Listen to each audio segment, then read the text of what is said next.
Form سے million March سے ان کے ریکارڈ توڑے۔ اس سلسلے میں اب 27 اپریل کو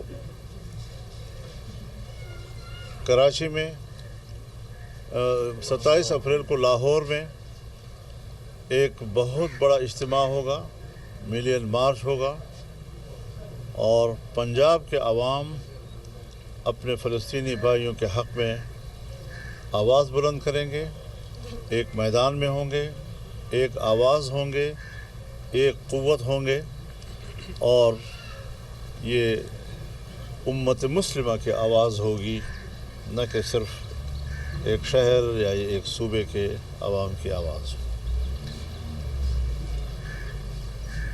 11 مئی کو انشاءاللہ العزیز پشاور میں فلسطینیوں کے حق میں اور غزہ کے شہداء کو خراج عقیدت پیش کرنے کے لیے ملین مارچ ہوگا۔ اسی طریقے سے 15 مئی کو اسی عنوان سے کوئٹہ میں ملین مارچ ہوگا۔ پاکستان کی آواز اب دنیا تک پہنچتی ہے اور پورے امت مسلمہ کی آواز بن چکی ہے، جو مسلم دنیا کے حکمرانوں کو بھی جھنجھوڑ رہی ہے اور خود مسلم امہ کی آواز بھی بن رہی ہے۔ یہ شرف اگر پاکستان کو حاصل ہے تو ہمیں اللہ کا شکر گزار ہونا چاہیے۔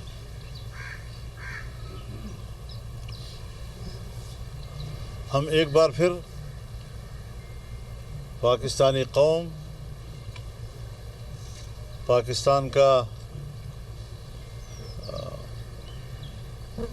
جو کاروباری طبقہ ہے، تاجر حضرات ہیں ان سے بالخصوص، اور عام آدمی اپنے بساط کے مطابق مالی جہاد میں شریک ہوں۔ سیاسی طور پر ہماری مکمل سپورٹ ان کو ہونی چاہیے۔ ہم کسی مسلمان بھائی کو اس طرح ایک سفاک کے منہ میں دینے کے لیے آمادہ نہیں ہو سکتے، اور ان کی آزادی کے حق کے لیے اپنی جنگ اور جدوجہد جاری رکھیں۔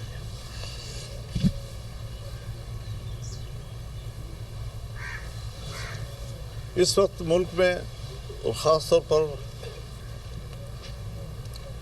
خیبر پختونخوا، بلوچستان، سندھ بدامنی کی صورتحال اب ناقابل بیان ہے۔ کوئی حکومتی ریٹ نہیں ہے کہیں پہ، مسلح تنظیمیں، مسلح گروہ دندناتے پھر رہے ہیں، اور عام لوگ نہ اپنے بچوں کو اسکولوں میں بھیج سکتے ہیں، نہ اطمینان کے ساتھ وہ کوئی بال بچوں کے لیے کما سکتے ہیں، مزدوری کر سکتے ہیں۔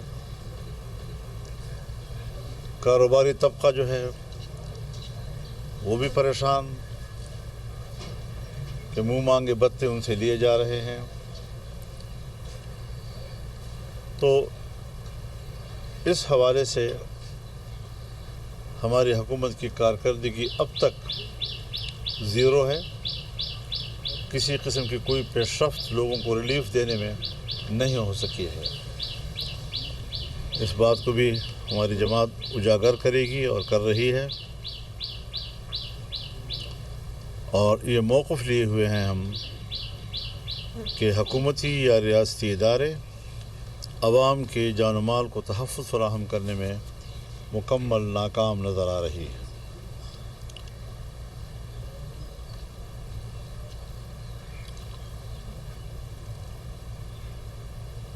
دھاندلی کے نتیجے میں قائم ہونے والی حکومت، چاہے وہ وفاق میں ہو چاہے وہ صوبوں میں ہو، عوام کے مسائل کے حل اور امن و امان کے قیام میں مکمل ناکام ہو چکی ہے۔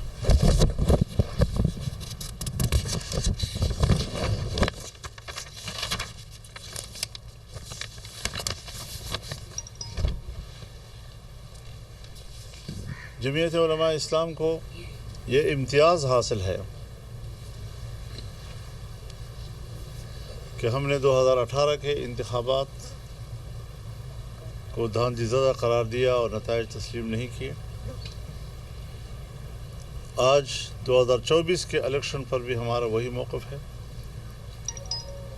और हम इन असम्बलियों को आवाम की नुमाइंदा असम्बलियाँ नहीं कह सकते।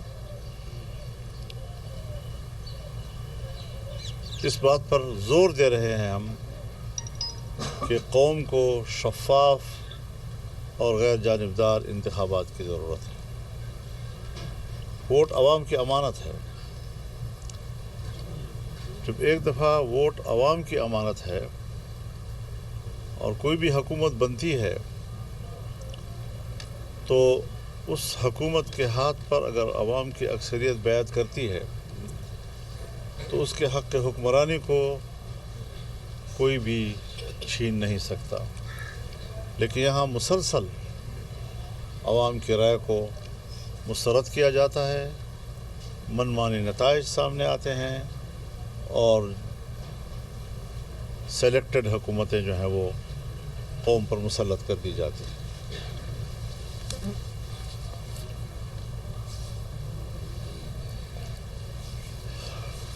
जमीयत उलमा इस्लाम ने ये फ़ैसला भी किया है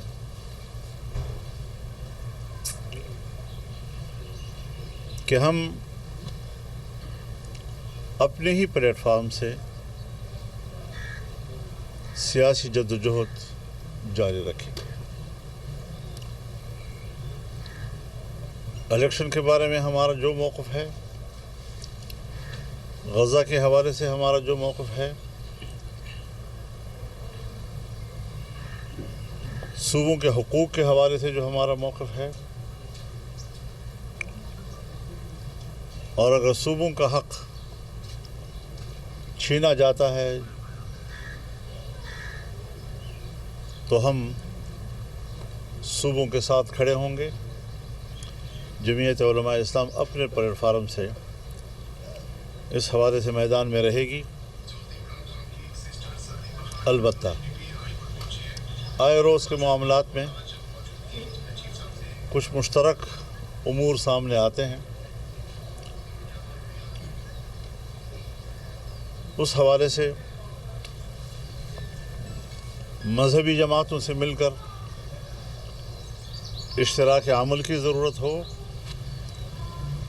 या पार्लिमानी अपोजिशन जमातों के साथ इश्तराक अमल की ज़रूरत हो, तो उसके लिए हिकमत अमली स्ट्रेटजी वो जमीयत उलमा की शूरा और आमला करेगी, क्योंकि ये मुल्क हमारा है, सबका है। बहुत सी चीज़ें हमारे दरमियान मुश्तरक होती हैं, तो यकीनन हमारे यहाँ और हर जगह इत्तेहाद सिर्फ हुकूमती बेंचों का होता है। जो हुकूमत में नहीं बैठती वो अपोजिशन में बैठ जाती है। अपोजिशन में कोई बाज़ाब्ता इत्तेहाद का तस्वर नहीं होता, बस जो हुकूमत में नहीं जाती वो अपोजिशन में बैठ जाती है। तो इस हवाले से अपोजिशन का कोई अभी तक बाज़ाब्ता कोई मुअस्सर इत्तेहाद तो मौजूद नहीं है, लेकिन हम बाहमी राब्ते को बरकरार रखेंगे ताकि कहीं पर भी अगर कोई फौरी तौर पर किसी इश्तराक अमल की ज़रूरत पड़े और किसी जॉइंट एक्शन की ज़रूरत पड़े तो उसके लिए रास्ते खुले हैं, फ़ज़ा हमवार हैं और करेंगे इंशाअल्लाह। लेकिन बाकायदा एक अपोजिशन का कोई बड़ा इत्तेहाद कायम करना, उस पर हमारी जनरल कौंसिल ने, हमने उनके सामने सारी बात रखी, लेकिन कौंसिल इस पर अभी आमादा नहीं है और उस पर काम की ज़रूरत होगी। एकदम से एक जस्त में शायद हम ये मकसद हासिल न कर सकें।